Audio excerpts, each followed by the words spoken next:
Bienvenidos al Centro Sefarad de Israel en este día de pospuente. Muchísimas gracias por acompañarnos. Yo creo que el tema y la ocasión lo merecen.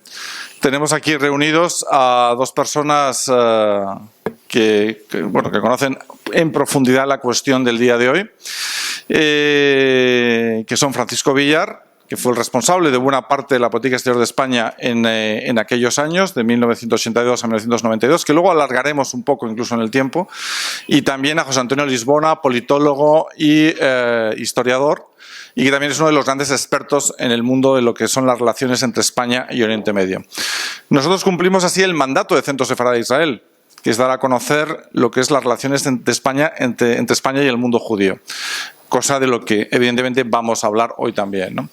Con lo cual, para mí como director, como les decía, es un placer recibirles y hablar de una época, yo creo además, muy importante para la política exterior de España, porque es la época en la que se forja esa política exterior de la que el resto de los diplomáticos que venimos después somos herederos. Y yo creo que esa generación de diplomáticos merece este homenaje, y este homenaje se lo hacemos aquí sobre todo a la persona de Paco Villar, pero un poco también a todos los que colaboraron con él en esa tarea, algunos de los cuales están además aquí presentes hoy con nosotros. Quiero agradecer de manera especial a José Eugenio Salarich, que fue mi cómplice en iniciar en que llegáramos a este resultado final. Mil gracias, José Eugenio, por tus contactos y por haberme puesto en contacto con Paco en ese sentido. Y bueno, nada más, simplemente, como decía, darles la bienvenida y le doy la palabra a José Antonio Lisbona, que es quien va a dirigir un poco el mando de las operaciones en esta actividad. Muchísimas gracias.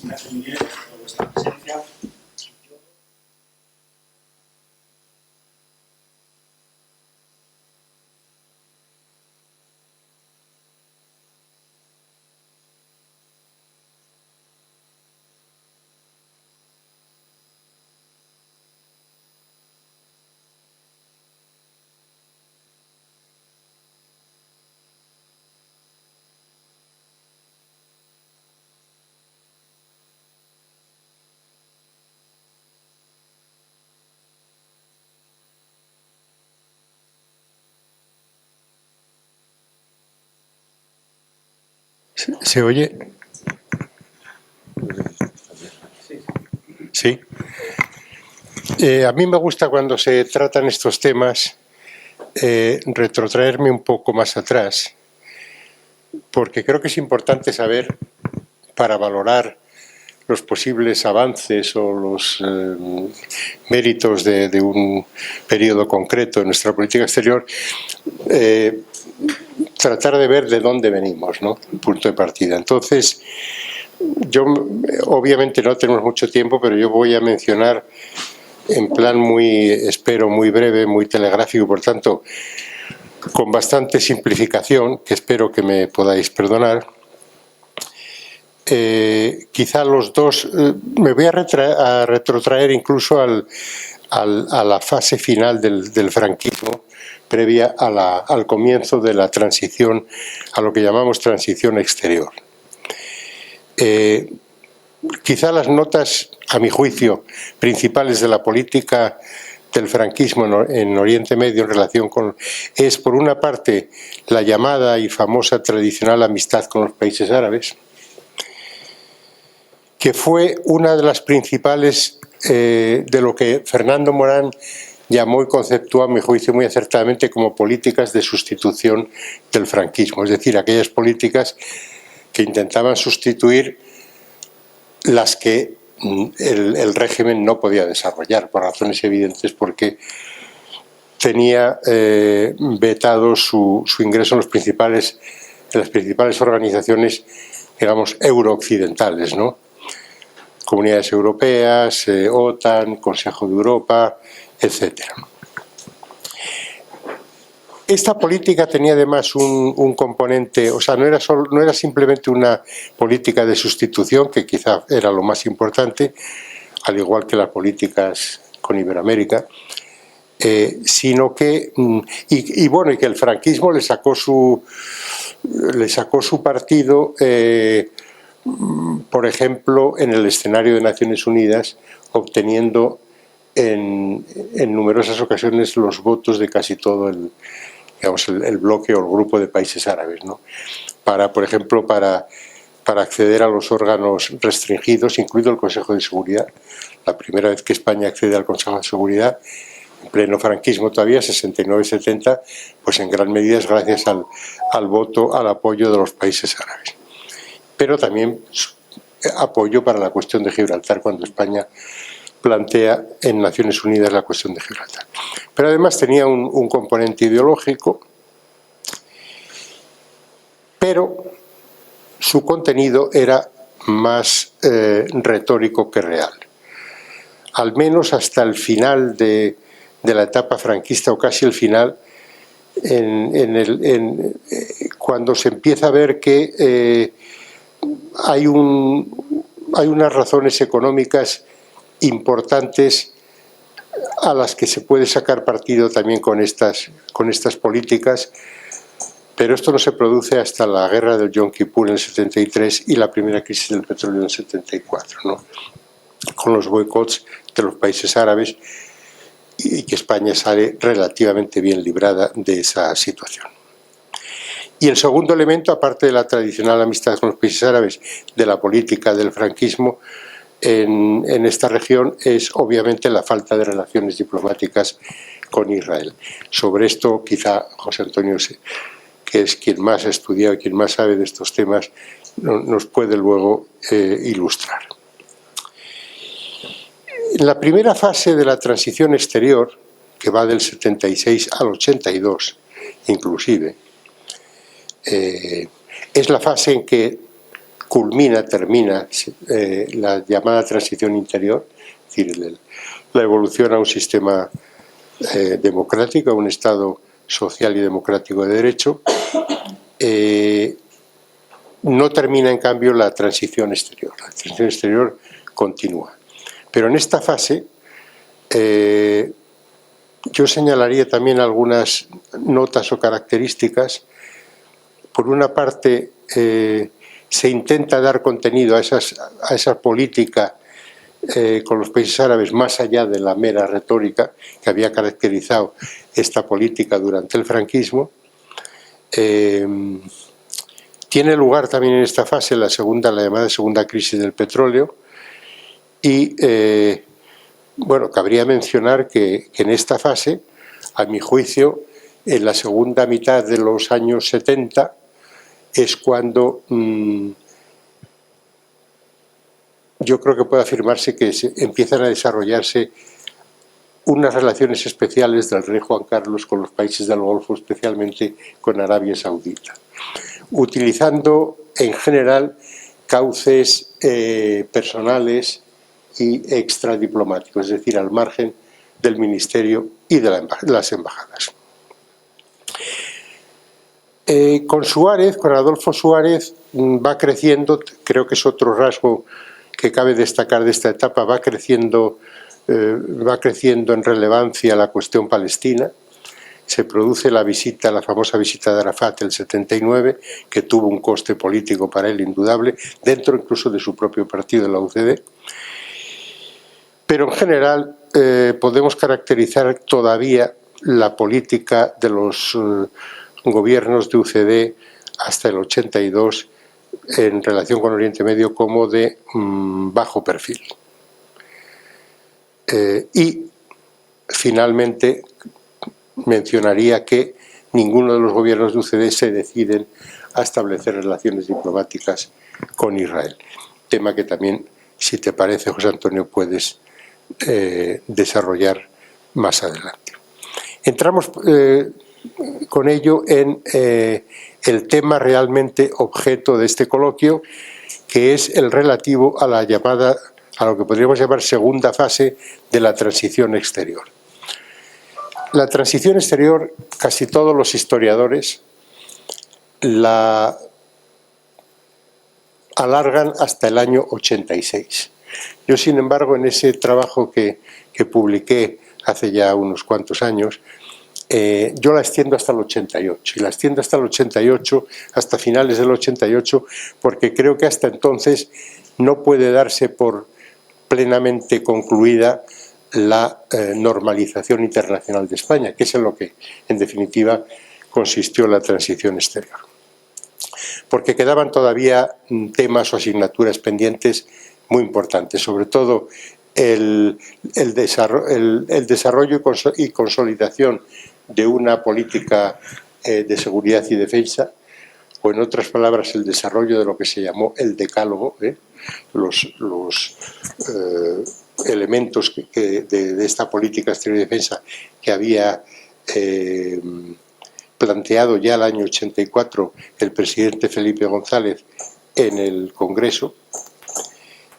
Ni se concluye hasta a finales del 88 el nuevo convenio para la defensa con los Estados Unidos, que fue de gran relevancia, y en fin, otra serie de cuestiones que no concluyen hasta finales del 88. Pues bien, en esta segunda fase de la transición exterior es cuando, por una parte, se intenta convertir esas políticas, las llamadas políticas de sustitución, en políticas que fueran ya sustantivas, reales. No diría yo tanto como centrales o de tanta centralidad como obviamente podía ser la política en relación con las comunidades europeas o con la Alianza Atlántica, pero se intenta darles ya contenido y superar esa fase predominantemente retórica. Se realizan una serie de visitas y contactos de alto nivel, lo cual contribuye a que aumente la información que el gobierno español y la diplomacia española obtiene sobre la región, pero todavía, a pesar de estos intentos, cabe decir que el perfil de nuestra política exterior en la región era todavía bastante limitado. Y era bastante limitado porque hasta 1986 España no podía desempeñar un papel significativo en la región, sobre todo en relación con el conflicto de Oriente Medio, al no pertenecer todavía a las comunidades europeas, porque fuera del marco de las comunidades europeas, España individualmente y por separado no es mucho lo que podía hacer, sobre todo en relación con el conflicto árabe-israelí o palestino-israelí. Y además es que seguía sin tener relaciones con una de las partes fundamentales en el conflicto, como era Israel. Esta situación cambia radicalmente en 1986. Primero, con la adhesión a las comunidades europeas. La adhesión se había firmado en junio del 85, pero España empieza a ser miembro de pleno derecho en enero del 86, y también en enero del 86 España, por fin, el gobierno de Felipe González, y esto sí que creo que lo puedes desarrollar, establece relaciones diplomáticas con Israel, el 17 de enero del 86. Con ello España pasaba, aparte de concluir la normalización internacional, es decir, aparte de concluir la llamada transición exterior, pasaba, a mi juicio, y esto lo desarrollé también en ese trabajo que se publicó hace unos años, empezó a ejercer lo que yo llamaba, o empieza a convertirse en lo que yo llamé en un país influyente. Y también en esta región de Oriente Medio, no solo, pero también en la región de Oriente Medio. Quizá el hecho más relevante de esta nueva etapa ya de España como país influyente, que va desde el 89 la podemos extender hasta el 95, por lo menos desde luego hasta el 92, quizá lo más relevante fue precisamente la Conferencia de Paz de Oriente Medio, octubre-noviembre del 91. Ahora estamos celebrando, acabamos de celebrar el 30º aniversario. Sobre la Conferencia de Paz, que también puedes, José Antonio, desarrollar, una parte política de Estados Unidos, de Bush y de Baker en Oriente, que sufre un cambio importante, pero sobre todo, claro, por lo que a nosotros respecta a la Conferencia de Madrid. Yo voy a mencionar únicamente, sin perjuicio que de nuevo los desarrolles, los elementos que, a mi juicio, contribuyeron para que España mejor dicho, Madrid, fuera la primera capital, que hubiera un consenso de todas las partes para que la conferencia pudiera celebrarse aquí, pudiera ser la sede de esta conferencia que fue tan relevante en aquellos momentos. Y yo destacaría, en primer lugar, la primera presidencia española de las comunidades, el primer semestre del 89, porque en la parte política de nuestra presidencia, Oriente Medio ocupó sin duda el papel más relevante. Como se puso de manifiesto con la gira que realizó el entonces ministro de Exteriores Fernández Ordóñez con la troika comunitaria por la región, entrevistándose con todas las partes, y que concluyó con la Declaración de Madrid de junio del 89, que puso al día las líneas generales y las líneas maestras de la política comunitaria, de la política de las comunidades europeas en relación con el conflicto de Oriente Medio, superando la ya vieja Declaración de Venecia del año 80. Contribuyó también, por supuesto, era una condición necesaria, aunque no suficiente, pero necesaria, el establecimiento de relaciones diplomáticas con Israel, pero sobre todo la consolidación muy rápida de esas relaciones, y ahí yo destacaría, porque tuvo mucha importancia para que Israel aceptase, además lo aceptó desde el primer momento. Madrid estaba en una lista de posibles sedes aceptables para Israel, la visita del entonces primer ministro Shamir a Madrid en marzo del 89. De cara a los árabes era más fácil la aceptación de Madrid como sede por las excelentes relaciones que seguíamos manteniendo con los países árabes de la región y sobre todo con los palestinos. Y también de cara a Estados Unidos, pues tuvo su importancia el valor que atribuyeron a la participación de España en la coalición que se constituyó durante la Primera Guerra del Golfo, y sobre todo el apoyo logístico a Estados Unidos en las bases españolas. Y con esta mención sobre los elementos que a mi juicio posibilitaron que hubiera un consenso sobre Madrid como sede de la Conferencia de Paz, que no lo había habido en relación con otras posibles sedes, capitales europeas, concluyo mi exposición, y José Antonio, si quieres, pues desarrollas los aspectos que te parezca que han quedado insuficientemente mencionados. Gracias, Paco. La verdad es que iba a seguir tu mismo esquema, porque es cierto.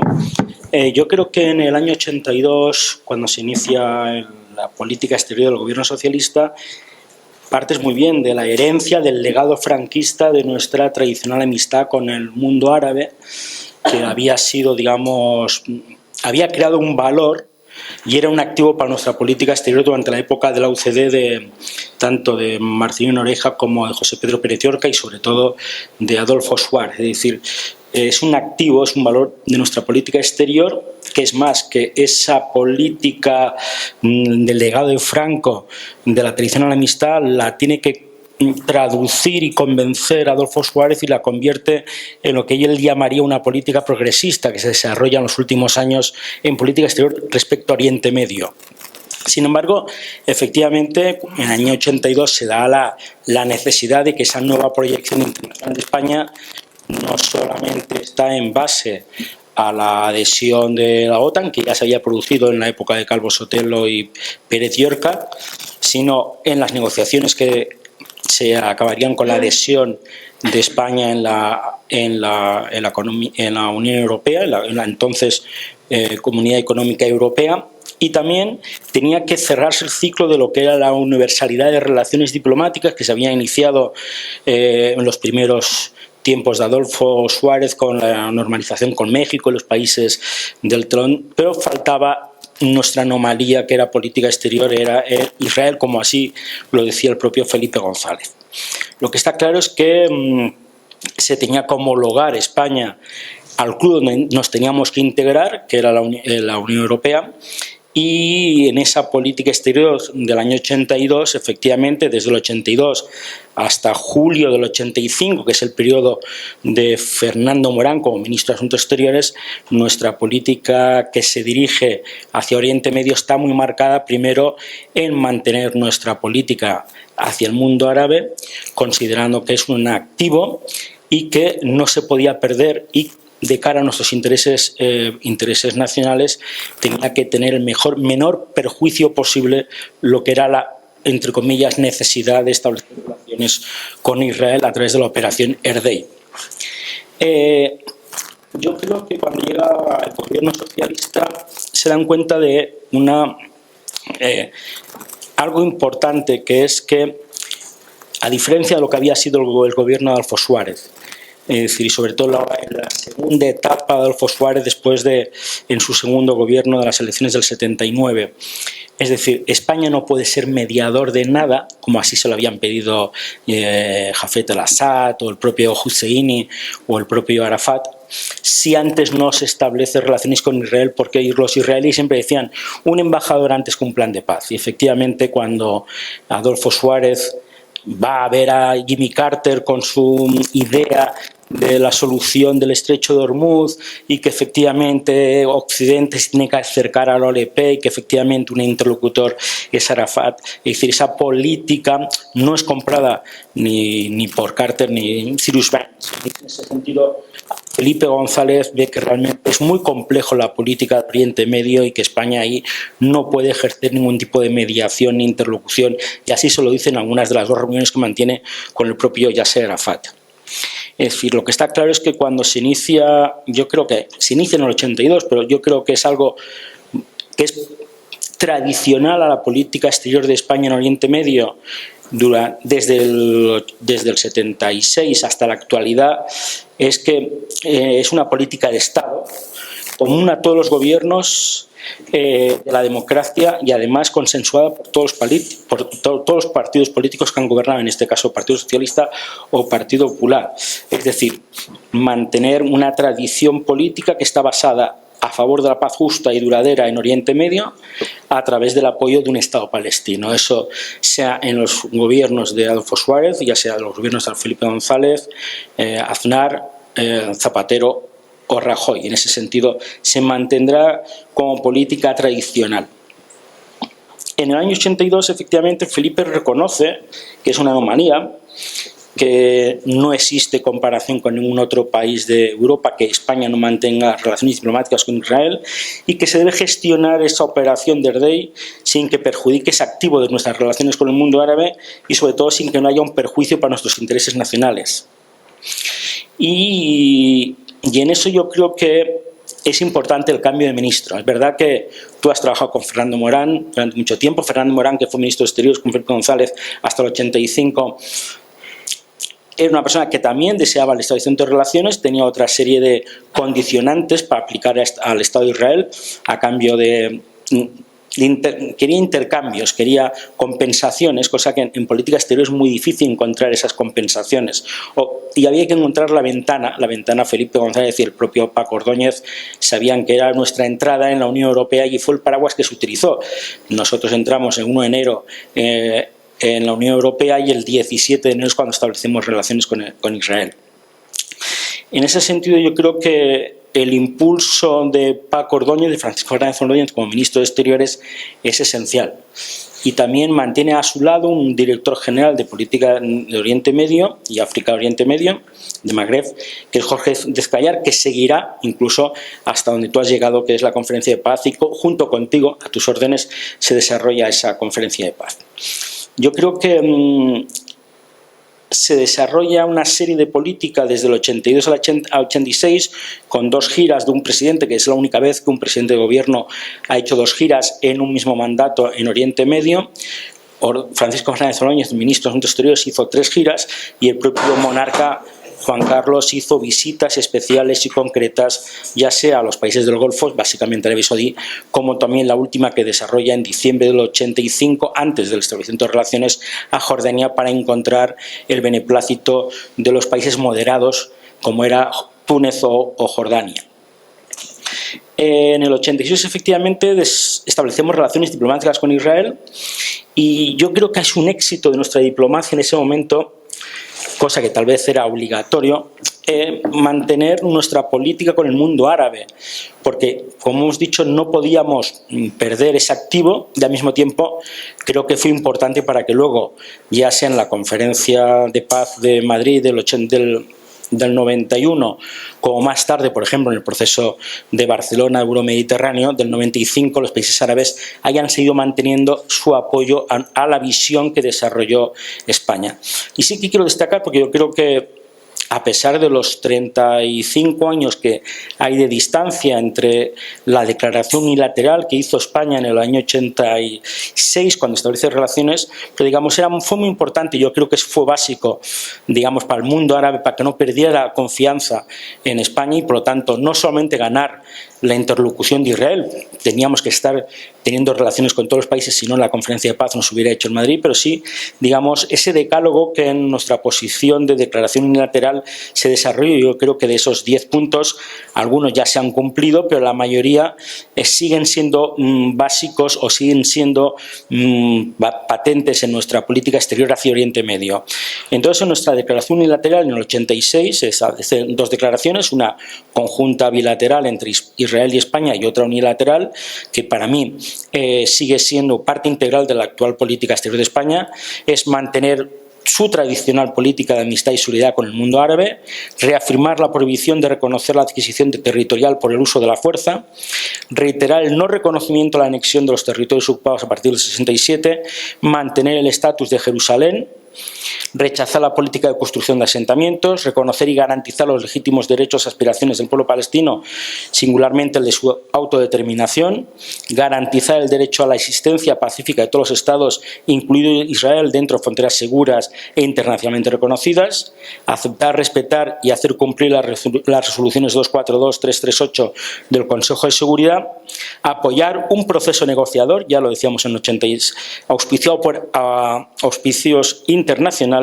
con la participación directa de Palestina, y considerar a la OLP representante del pueblo palestino. Estos 10 puntos, efectivamente, y luego también es verdad que hubo una segunda etapa, que es la elevación de la oficina de representación de la OLP en Madrid a estatus de cuasi embajada, hicieron que, efectivamente, salvo Siria, que rompió y que trasladó su embajador en Madrid durante 3 meses, y Qatar, no hubo ningún efecto negativo para nuestra política exterior, porque efectivamente desde nuestra política en Oriente Medio, desde el 86 hasta el 89, hasta digamos la Declaración de Madrid de la Unión Europea, fue realmente muy medida. El inicio de las relaciones diplomáticas con Israel fueron graduales y dosificadas. Y eso fue realmente intencional por parte de Felipe González y de Francisco Fernández Ordóñez, de nuestra política exterior, para no perder su activo de la política exterior hacia el mundo árabe. Y en esa posición tiene importancia lo que sucede en la coyuntura internacional, que es en el 87, es la intifada, en el sentido en que las relaciones de España e Israel, que yo siempre pienso que es un triángulo entre España, Israel y Palestina, están condicionadas por el conflicto. Es decir, en función de cómo han sido los niveles de conflicto en la zona, las relaciones bilaterales se han desarrollado o han dado marcha atrás. Y en ese inicio, entre el 87 y el 89, se desarrolla la intifada y, por lo tanto, las relaciones diplomáticas no se pueden, digamos, impulsar, pero crea algo muy importante, que es que se genera una posición de franqueza por parte del gobierno español, cosa que no había sido en ocasiones en los gobiernos de Suárez. Y ahí sí que, retomo lo que tú has dicho, es importante la Declaración de Madrid del 89, donde efectivamente retomamos la Declaración de Venecia del 80, se actualiza en la posición de los 15, en el derecho del Estado palestino, en el derecho de los Estados a su seguridad, a vivir en fronteras seguras, reconocidas y garantizadas, y sobre todo el garantizar los legítimos derechos de autodeterminación por lo palestino. Y eso nos lleva a que en el mismo año 89 hay 2 visitas importantes, que sí he dicho que existe una posición de que nuestra política en Oriente Medio, en función del conflicto España, Israel y Palestina, está muy condicionada y en muchos casos son rehenes de la propia situación de conflicto o los avances en el proceso de paz, hay otra singularidad en nuestra política en Oriente Medio y sobre todo con el mundo árabe y Israel, que es el balanceo, que yo digo, es decir, la política de compensaciones. Ante un gesto hacia Israel, se hace un gesto hacia el mundo árabe. Ante una visita de Isaac Shamir en mayo del 89, viene una visita de Yasser Arafat en junio del 89. Y eso será una tradición que incluso se mantiene en los gobiernos de Rajoy o Zapatero. La visita de Shamir es muy importante porque a pesar de ser dos personas totalmente opuestas, Felipe González, socialista, Shamir, persona de la derecha israelí, que había partido de posiciones muy radicales de cuando estaba en un grupo terrorista en el año 46-48, el Lehi Pero Felipe, en ese sentido, establece una relación personal parecida a la que había realizado con Margaret Thatcher, de confianza. No rechaza en su totalidad el plan Shamir del año 89 y Shamir le da un nivel de interlocución importante. Ese nivel de confianza será básico para que Madrid sea la capital de la Conferencia de Paz del 91. Al igual que yo creo que, como lo has dicho tú muy bien, nuestra posición y la interlocución entre Bush con Felipe González a causa de la guerra del Golfo o la interlocución entre James Baker y Paco Ordóñez fue esencial también para que Estados Unidos nos viera como la parte adecuada para intervenir. Entonces yo creo que podemos partir de ahí y que nos puedes contar tú los entresijos de esa conferencia de paz que cumplimos ahora años. Efectivamente, yo creo que se da la conferencia de paz en una coyuntura muy concreta. Se da una coyuntura primero después de la intifada, que es importante para la siguiente delegación palestina que venga a Madrid. Segundo, la caída de la Unión Soviética y la distensión entre este y oeste, y desde luego lo que había sido el final de la guerra del Golfo y la posición de Estados Unidos. En base a esos tres se da una ventana de oportunidad para que el Plan Baker, que había estado trabajando el secretario de Estado norteamericano en los últimos meses del 91, creara y forzara a que las partes se reunieran. Tenemos que considerar que en el momento que los interlocutores de Israel se han sentado a negociar con Israel, la única vez fue en Ginebra en el año 73 y no estuvo presente Siria.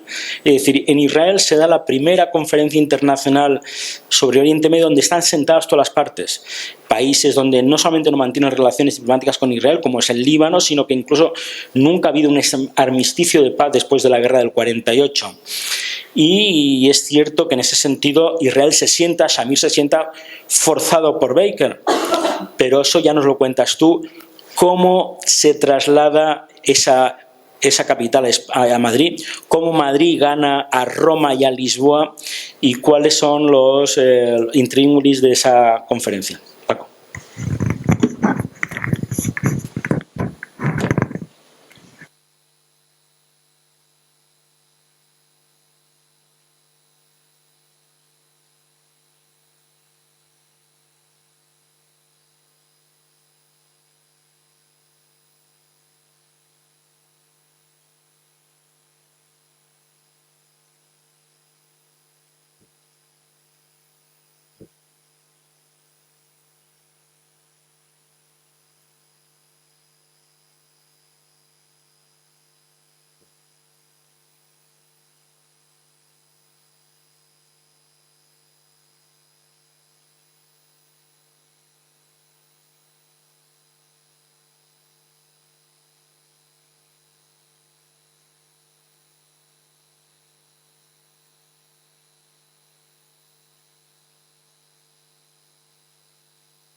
palestinos llegan a la conclusión de que no hay solución militar, de que hay que abandonar cualquier veleidad de ir hacia una solución de tipo militar.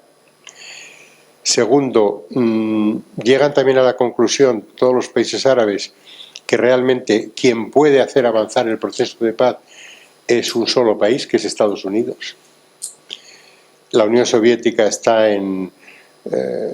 sumergida ya en una crisis terminal. Hay que tener en cuenta que en el verano del 91 ya había habido el intento de golpe de Estado contra Gorbachov. Gorbachov viene a Madrid porque, para salvar las apariencias, Estados Unidos concibe la conferencia como una iniciativa conjunta americano-soviética, pero realmente de iniciativa conjunta nada, fue puramente norteamericana, pero con la cobertura de la Unión Soviética, y por eso formalmente se caracteriza como conferencia a iniciativa de los dos países. Los dos países firman las convocatorias. Al día siguiente de aceptar esa noche, esa madrugada, España, el organizar la conferencia con ni siquiera 2 semanas de antelación, lo cual ya tuvo cierto, en fin, impacto positivo. Y, por tanto, las invitaciones las cursan los dos países. Gorbachov viene a Madrid y poco después de la conferencia dimite ante el final de la propia Unión Soviética, ¿no? Lo que Fidel Castro llamó el desmerengamiento de la Unión Soviética.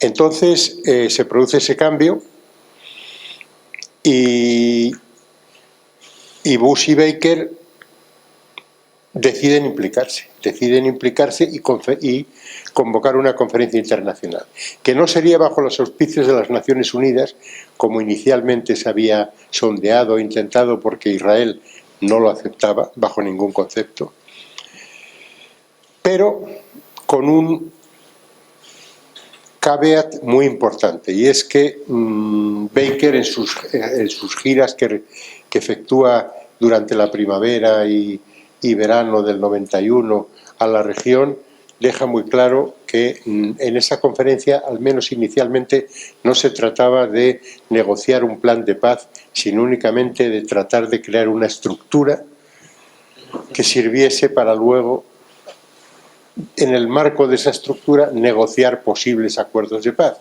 y que cuando estuviesen maduros los acuerdos de paz, entonces Estados Unidos podría implicarse ya para darles los toques definitivos y hacerlos triunfar. Entonces, Estados Unidos, Bush, Baker deciden efectuar la conferencia y, por tanto, a partir de ese momento se trataba de buscar una sede que fuese aceptable para todas las partes, cosa muy difícil. Madrid no fue la primera sede pensada o ideada por los Estados Unidos, y por tanto la primera sede para la que nos sondearon. Quizá la capital europea en la que primero pensaron los Estados Unidos fue La Haya, porque ahí había una influencia de Israel y en general, de la comunidad judía muy importante, pero eso hizo que inmediatamente Siria la vetara. Se sondeó también Roma, Lisboa, tampoco salieron, Viena. Había otras que no era posible, porque también se mencionó Ginebra, pero Ginebra, ahí está la segunda sede de Naciones Unidas, y por tanto Israel. Y había el recuerdo de la conferencia del 73, fracaso. Efectivamente, entonces Israel dijo que Ginebra ni hablar. No podía ser tampoco en las capitales de los dos países patrocinadores, ni Washington ni Moscú. Y entonces aparece Madrid. Y curiosamente, no curiosamente, teniendo en cuenta todos los antecedentes que nos hemos limitado simplemente a enumerar y sin desarrollar, todas las partes inmediatamente aceptan Madrid como posible sede de la conferencia. Y tan pronto como se obtiene el consenso, la aceptación por todas las partes implicadas que iban a participar en la conferencia, pues Baker llama en la madrugada del, creo que fue del 18 la madrugada del 18 de octubre, telefonea a Fernández Ordóñez, que era el ministro de Asuntos Exteriores, le hace la propuesta, le dice que el problema es que contamos solo con 13, 14 días para organizarla, una conferencia de esta envergadura, con problemas de tipo logístico, de seguridad, sobre todo, de una envergadura impresionante. Fernández Ordóñez levanta de la cama a Felipe González y le consulta y le dice que adelante, que sí, que lo vamos a intentar. Se intenta y la verdad es que desde el punto de vista de preparación y desde el punto de vista logístico y de seguridad, de garantía de seguridad de todos los participantes, pues la conferencia fue reconocido por todas las partes, fue un verdadero éxito, ¿no? Aquí se realizan las sesiones inaugurales, vienen todas las partes implicadas en el conflicto. Hay únicamente un problema, y es que Israel no aceptaba una delegación meramente palestina, y entonces se arbitró la fórmula de que hubiera una delegación conjunta jordano-palestina. Tampoco aceptaba que la parte palestina de esa delegación fuera residentes en Jerusalén o en los territorios ocupados y que pertenecieran claramente a la OLP, y entonces arbitra la fórmula de buscar personas entre comillas independientes, pero que previamente habían sido consultadas y habían obtenido la luz verde de la OLP, y así se constituyó la delegación. Shamir incluso fue reticente a venir a participar en la conferencia, y es sabido porque, por ejemplo, esto lo han reconocido, creo que Shlomo Ben-Ami en su libro lo menciona, me parece que Jim Baker en sus memorias también lo menciona. Estados Unidos tuvo que amenazar a Shamir con que si no venía congelarían la dotación económica, los créditos para financiar nada más y nada menos que la inmigración masiva de judíos, entre comillas, porque muchos de ellos de judíos no tenían nada, pero que pudieron emigrar a Israel. Y así se realiza la conferencia, que como digo fue desde todos los puntos de vista que recayeron en España, que fueron responsabilidad de la parte española, fue un éxito. Hay que tener en cuenta que aquí se realizan las sesiones plenarias inaugurales y algunas de las sesiones bilaterales. Se decide repartir el trabajo en varias sesiones bilaterales. Luego después las bilaterales se llevan a Washington. Pero de Madrid hay que decir que parte nada más y nada menos que el llamado proceso de Oslo, que culmina con los acuerdos entre Israel y la OLP.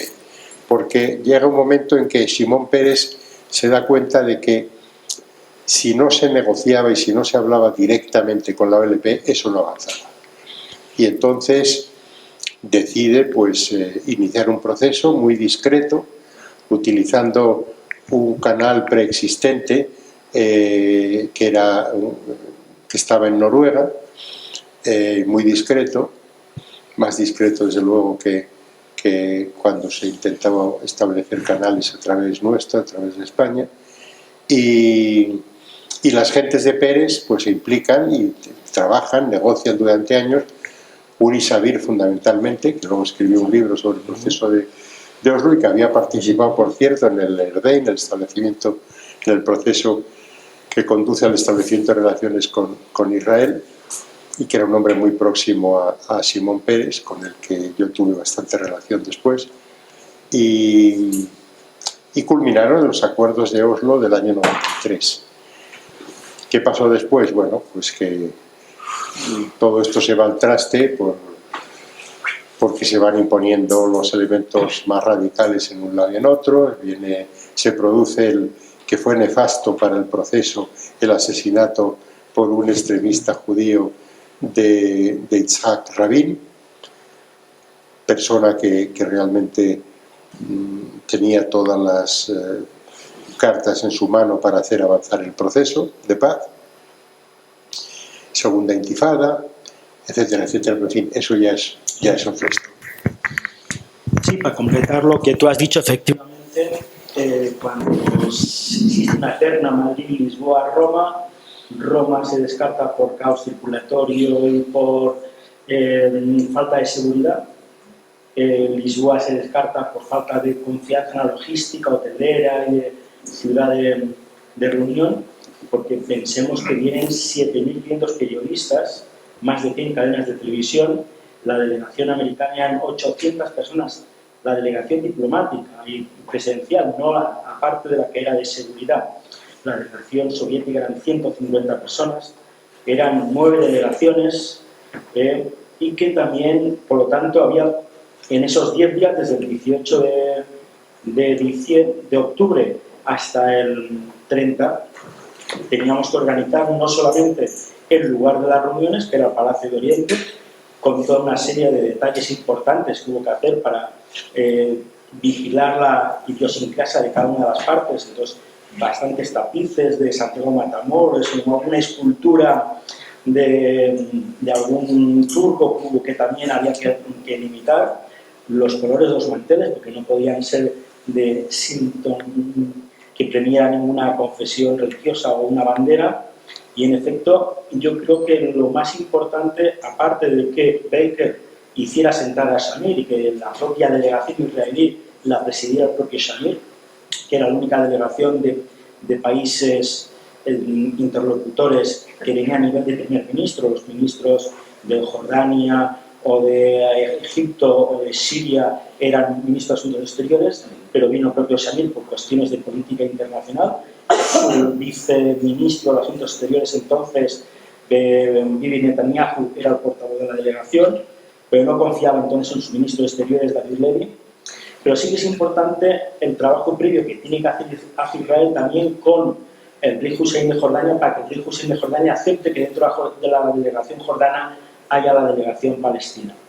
Y en ese sentido, pues es importante, los que vinieron entonces fueron luego líderes muy importantes del movimiento palestino, como Isaac Sheffi, el propio Erekat, que entonces estaba vinculado al OLP, y otros dos personajes que, aunque no estaban integrados dentro de la delegación palestina, sí que eran aceptados por las partes, ya sea por Estados Unidos, por la Unión Soviética y el país anfitrión, que era España, como era Ana Asraoui y Faisal Husseini, que eran, digamos, los que habían aparecido en Jerusalén en base a la Intifada, que también el gobierno español les dio no un estatus de delegación, pero sí que les dio escoltas, coches oficiales, incluso, como luego diré, otro hecho que todavía se mantiene en secreto de aquella conferencia.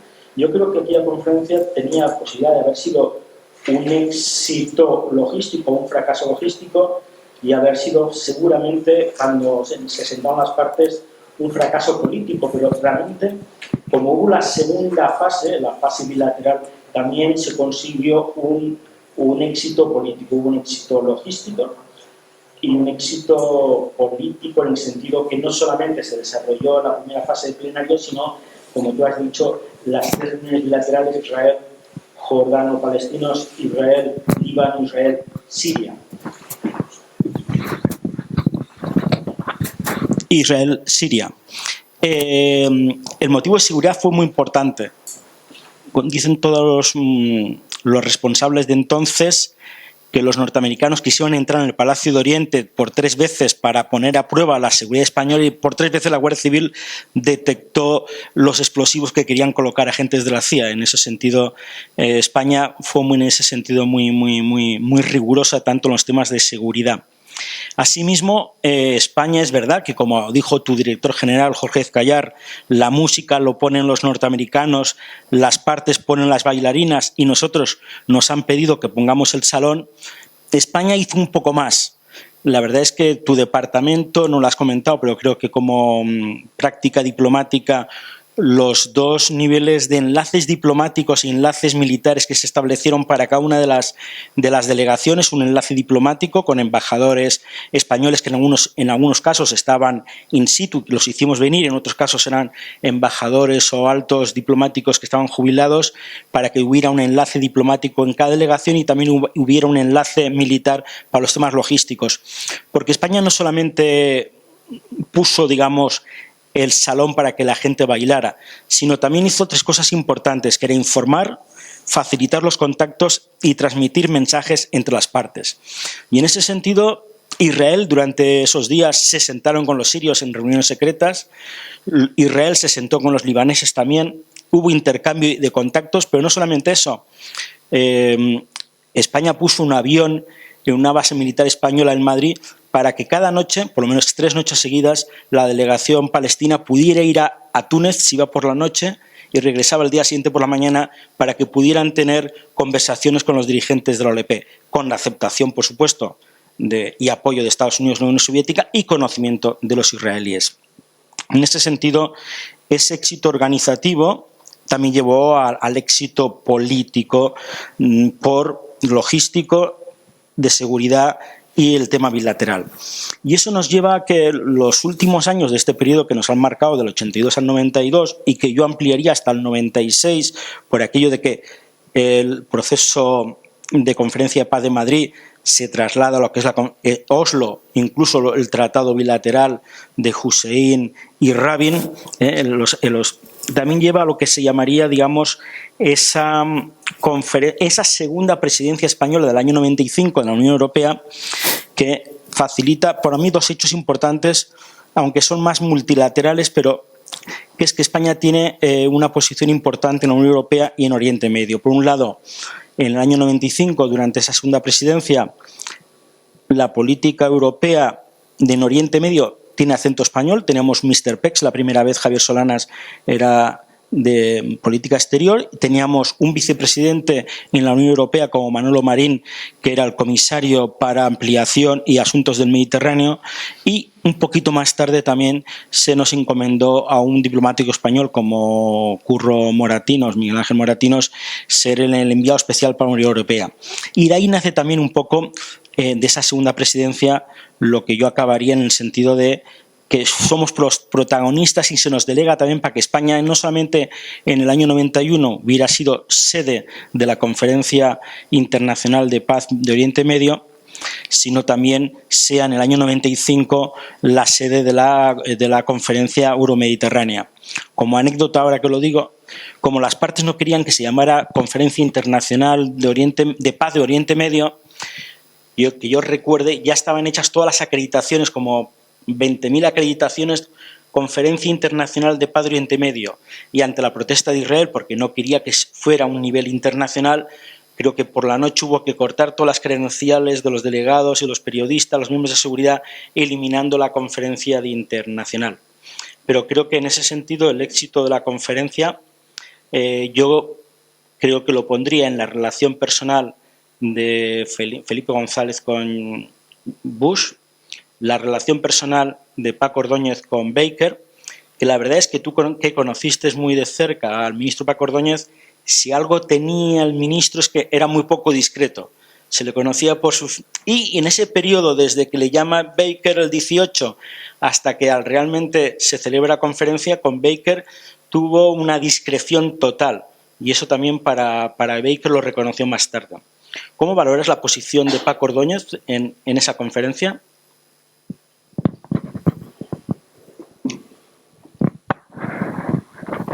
Paco Ordóñez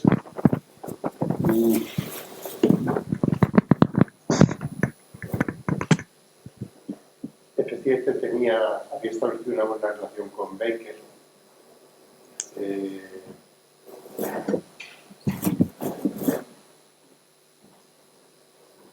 Tuvieron en cuenta en general las partes que luego se reunieron en Madrid en la conferencia, la actividad que él había desarrollado durante nuestra primera presidencia, durante nuestra primera presidencia de las Comunidades Europeas, el primer semestre del 89, a la que ya me referí yo antes, ¿no? Con la gira por toda la región, hacía años que realmente no había una gira del país que ostentaba la presidencia de la Unión de las Comunidades Europeas por la región, y mucho menos entrevistándose con todas las partes, como hizo Ordóñez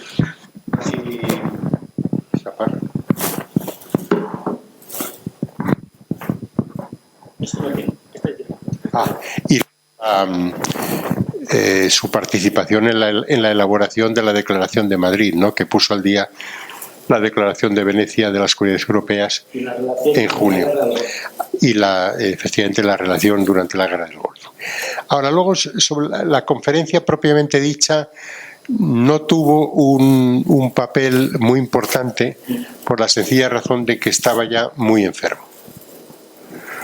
Yo estuve con él en la sesión inaugural en el Palacio Real, detrás de él, y ya pues me dijo que llevaba varios días sin pegar ojo por la noche y que se encontraba ya realmente muy mal, ¿no? Y murió después, medio año después. Tuvo ciertos procesos de recuperación, pero breves y tal, pero ya realmente durante la conferencia me acuerdo que estaba ya muy mal. O sea que durante la conferencia tuvo un papel menos destacado.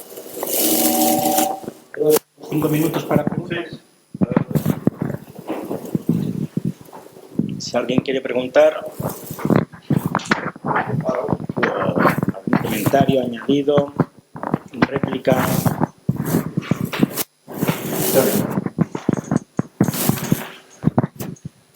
Yo quería incidir en una cuestión que es el establecimiento de relaciones entre España e Israel.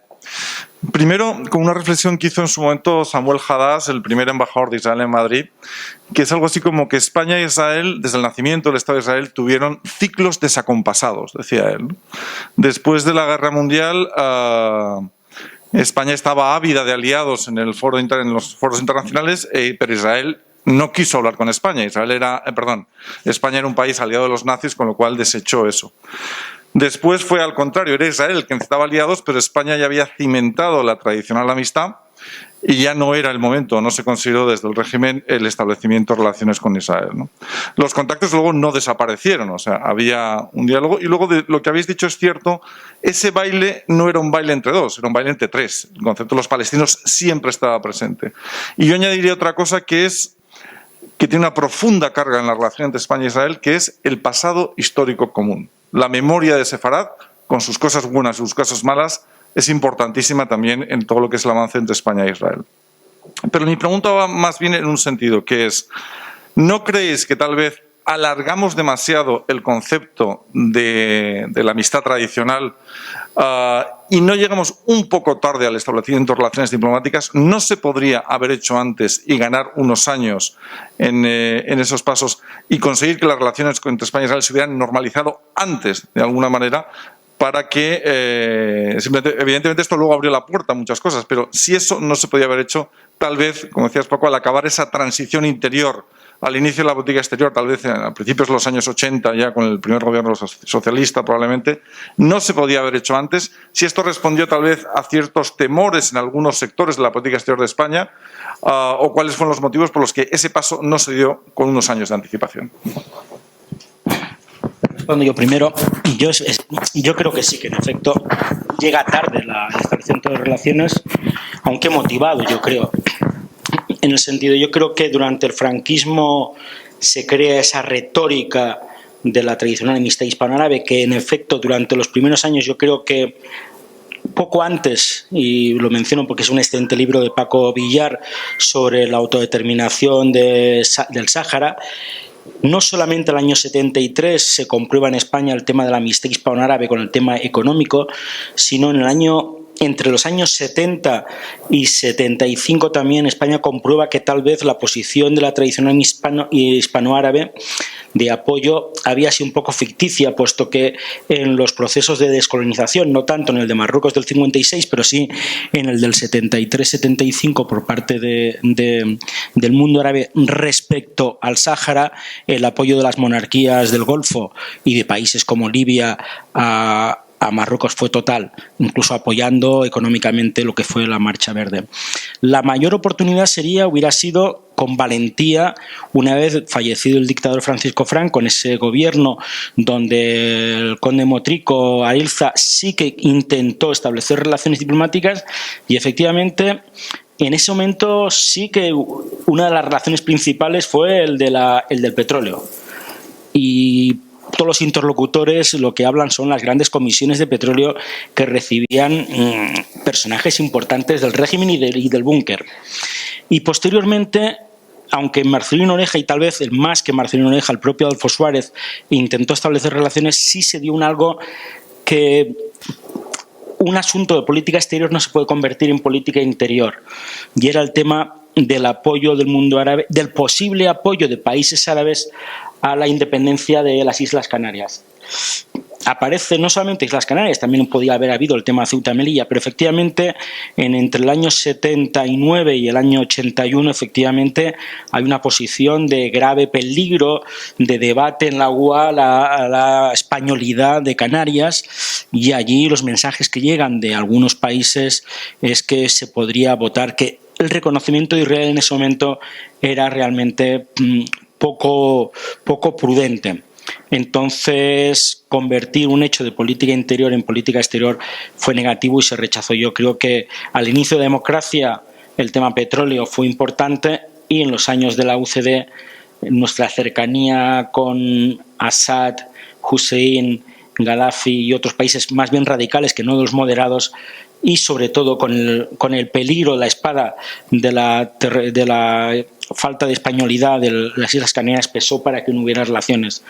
Pero desde luego la anomalía existía, y efectivamente esos 4 años, desde el 82 al 86, yo creo que fueron tal vez muchos para preparar las relaciones, pero el resultado fue eso, es decir, no hubo una pérdida de nuestro activo en política exterior ni un perjuicio para nuestros intereses nacionales. Pero efectivamente, otra ocasión que hubo en el pasado fue un intento que dio López Bravo en el año 73, pero tampoco se daban, porque entonces ahí España lo que hacía era una posición intermedia, no establecer relaciones diplomáticas plenas a nivel de embajador, sino que fuera a través de un consulado de Israel en Barcelona.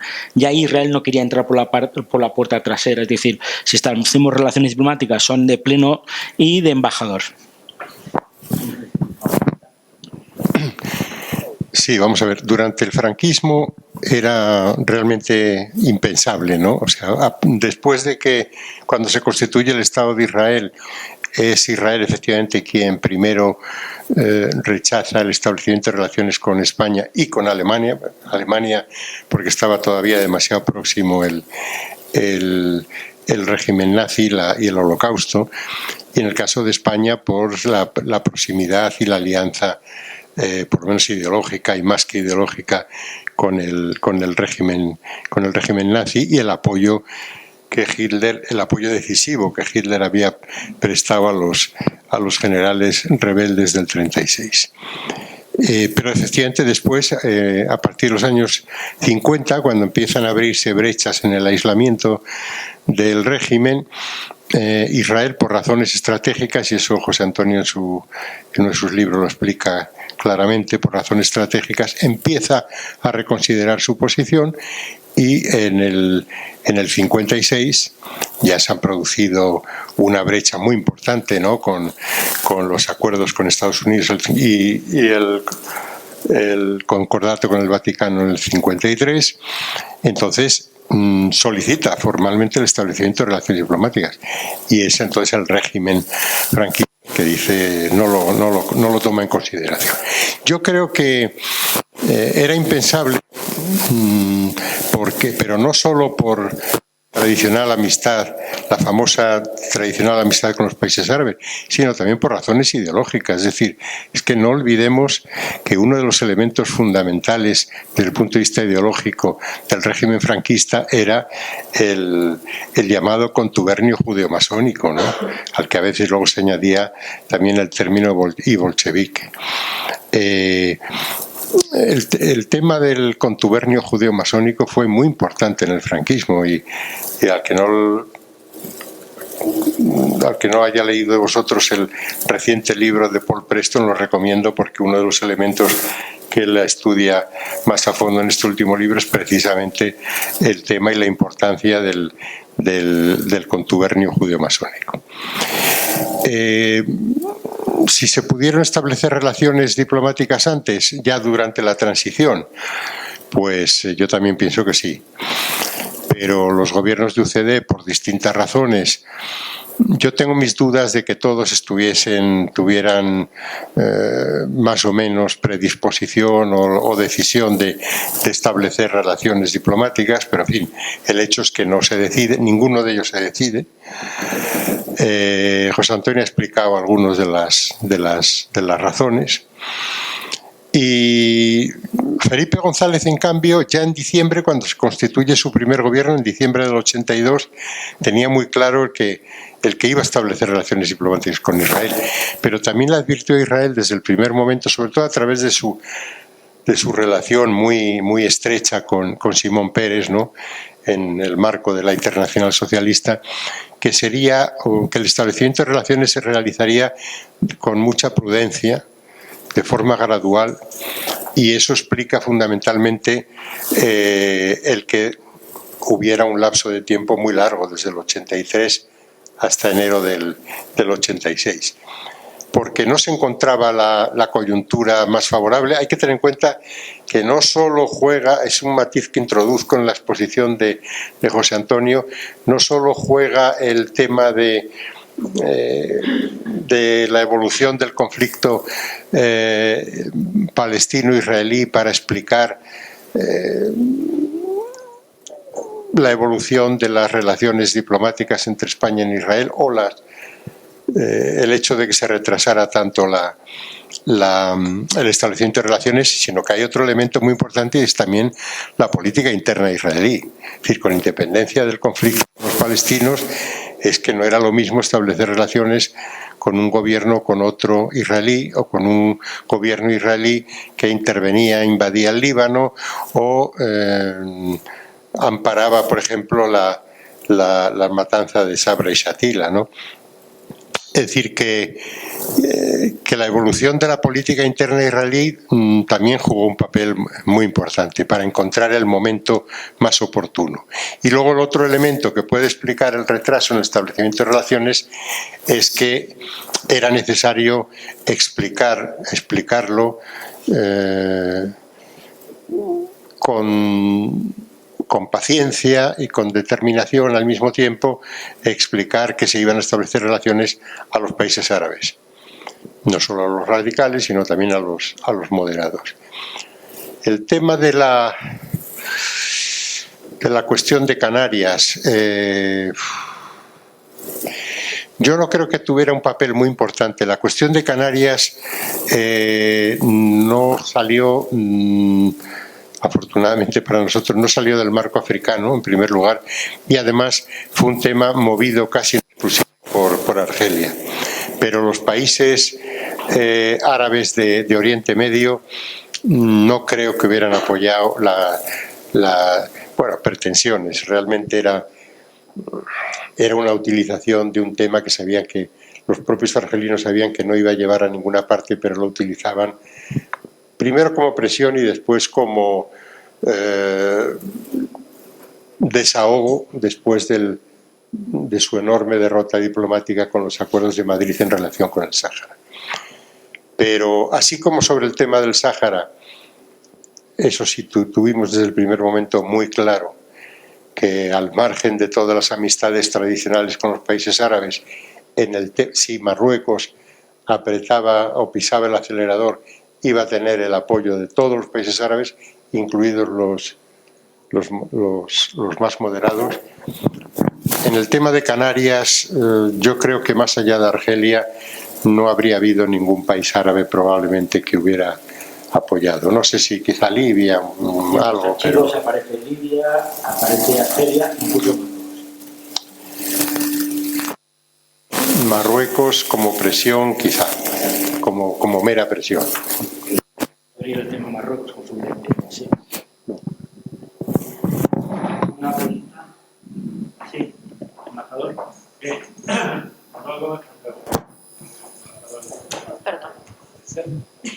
comentado la extensión del periodo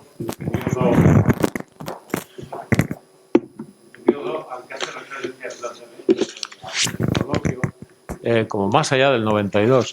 Una pregunta sería, ¿cómo se consigue que sea en Barcelona donde se hace la conferencia del 95? Yo creo que se hace en Barcelona porque estamos durante la presidencia española, punto número 1, y en ese sentido se quiere, a pesar de presiones que también hubo francesas para que se pudiera establecer en Marsella, la posición en ese sentido de Felipe González en el 95 con sus relaciones con Kohl, con Francia, con Italia, y yo creo que trasladaron a que la sede fuera Barcelona fue un éxito de la política exterior bilateral de Felipe González con los dirigentes europeos, pero sobre todo porque se hizo en la presidencia española y como gesto hacia España. Al fin y al cabo, al igual que Barcelona, Madrid era la sede de la conferencia de paz, Barcelona únicamente se hacía que hubiera sido la sede territorial organizativa, puesto que luego el reparto de funciones, si no me equivoco, de cargos iba a ser en función de aspectos regionales de norte o sur del Mediterráneo y norte del Mediterráneo. Pero yo creo que Barcelona 95 es basado en la presidencia y por apuesta personal de Felipe González, gestionándolo sobre todo con Kohl en cortapisa de las, si no me equivoco, de Sarkozy, de posiciones de Sarkozy. Sí, yo creo que nunca estuvo, no fue difícil, nunca estuvo en cuestión el que fuera en Barcelona, y no solo por la que es importante lo que ha mencionado José Antonio del hecho de la presidencia española, eso fue ya más bien aprovechar esa coyuntura para celebrarla de una vez. Pero el empeño español estaba muy claro y no había había un entusiasmo perfectamente descriptible por parte de los franceses, pero los demás países lo veían como algo normal y natural porque era la culminación de todo un proceso de años por parte sobre todo de la diplomacia española, ¿no? Hay que tener en cuenta que el proceso euromediterráneo viene a sustituir un intento previo que no llegó a ninguna parte, que fue el de celebrar, y probablemente en España, aunque entonces no era tampoco un objetivo primordial el que fuera en España, una conferencia de seguridad y cooperación en el Mediterráneo, la CSCM, a la que, por ejemplo, Moratinos dedicó muchísimo esfuerzo y tal. Yo siempre fui más escéptico porque veía las dificultades que eso presentaba, ¿no? Sobre todo. Sí. Claro, yo transmitía un poco sobre todo la opinión de los americanos, teniendo en cuenta que yo durante esos años estaba de embajador en Naciones Unidas y tenía contacto con ellos y enseguida me di cuenta de que no les veían muchos inconvenientes, no les gustaba para nada la idea, ¿no? Entonces aquello se reconvirtió en el proceso euromediterráneo con una ayuda muy importante de la Comisión Europea y en concreto del comisario Marín. Y efectivamente yo creo que ahí la participación o el apoyo de la Comisión Europea fue importante, porque de lo contrario no era fácil que esto hubiera arrancado, entre otras cosas, por razones también de apoyo financiero, ¿no? de apoyo económico, porque uno de los problemas de la CSCM, de la Conferencia de Seguridad y Cooperación en el Mediterráneo, era que nos decían, bueno, ¿y quién paga eso, no? Y en cambio aquí pues lo teníamos más o menos resuelto. Entonces realmente no hubo grandes dificultades, fue todo un proceso bastante natural, y después se aprovechó, obviamente, como se aprovechó para otras muchas cuestiones, la coyuntura. Eso creo que en política exterior es muy importante, ¿no? El aprovechar las oportunidades y las coyunturas, ¿no? Y se aprovechó la coyuntura de tener la segunda presidencia de entonces ya era de la Unión Europea, ¿no?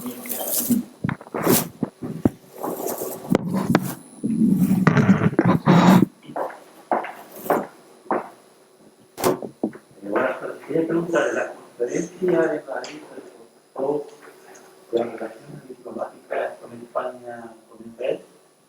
por todo algo positivo, porque siempre las relaciones diplomáticas entre España e Israel, aparte de las relaciones diplomáticas con los países árabes, siempre ha sido muy ambigua, no ha sido muy clara, nunca ha sido, quitando en la época de Zapatero y el gobierno actual, siempre ha habido un poquito de relación de política antirrealista. ¿Qué me podría decir usted que es diplomático y usted que es politólogo?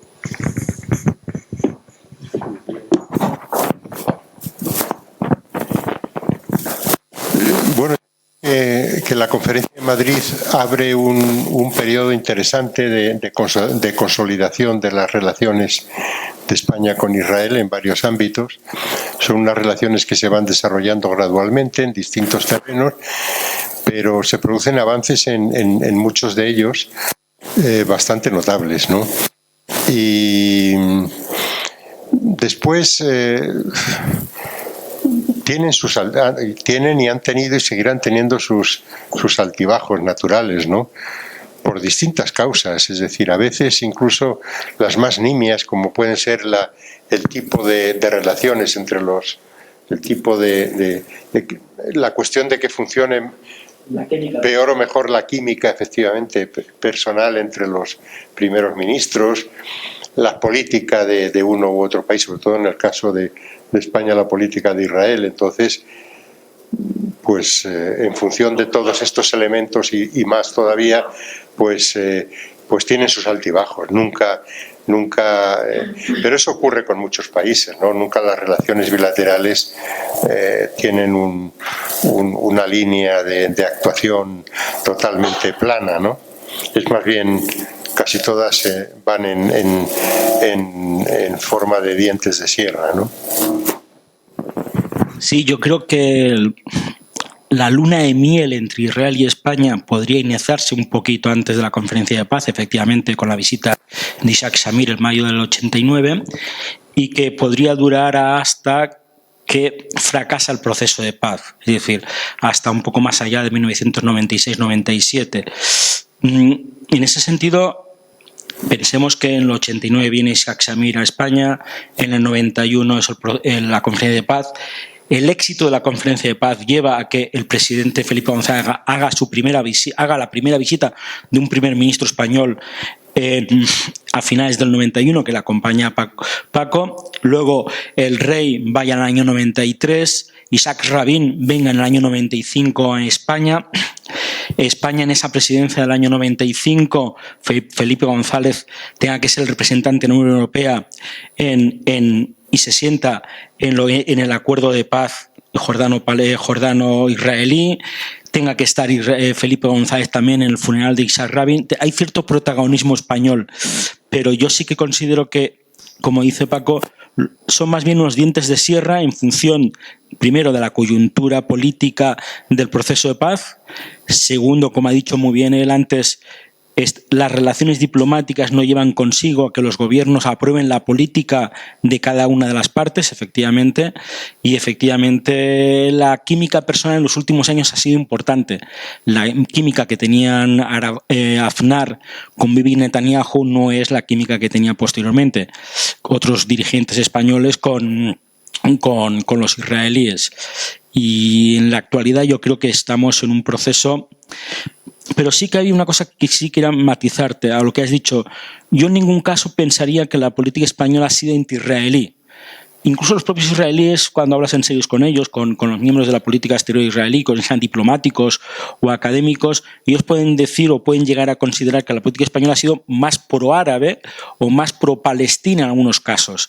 Pero yo creo que esa política anti-israelí que se podía haber dado en la época de los últimos años de Artajo y finales de Castilla, es decir, desde que hay el rechazo español a Israel en el año 56 hasta que Israel efectivamente pide su embajada y le ofrecen consulado, sí que podía haber habido una política tal vez anti-israelí por la posición que España tiene que mantener hacia el mundo árabe por los votos en Naciones Unidas, sobre todo por el tema Gibraltar.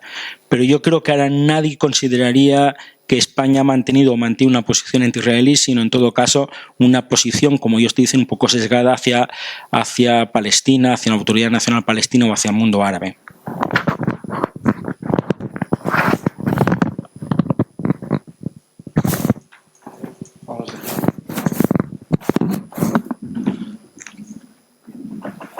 Bien, pues yo creo, me quedo con una idea que ha dicho Paco Villar, que es en política internacional hay que aprovechar las coyunturas. Y es muy importante, porque yo creo que en esta ocasión sí se aprovecharon de verdad. La coyuntura a veces es algo que no podemos controlar, es algo que nos viene dado por las circunstancias o por el azar. Pero realmente en este momento, cuando llega el momento de las coyunturas, hay que tener un trabajo bien hecho, unos equipos bien ensamblados, y yo creo que en estos años de lo que fue la transición de la política exterior de España se hizo, y se hizo muy bien. Y en parte yo creo que lo que hemos querido hoy es homenajear a esos equipos diplomáticos algunos, y no solo diplomáticos, otros muchos funcionarios del Estado que realmente tuvieron esa visión y colaboraron de una manera además muy transversal y de una manera muy coherente con lo que son las políticas de Estado. Muchísimas gracias, Paco, muchísimas gracias, José Antonio. Sois un pozo de sabiduría ambos, además de sabiduría muy bien fundada, tenéis una memoria absolutamente extraordinaria, con lo cual yo creo que os merecéis un fuerte aplauso y muchas gracias a todos.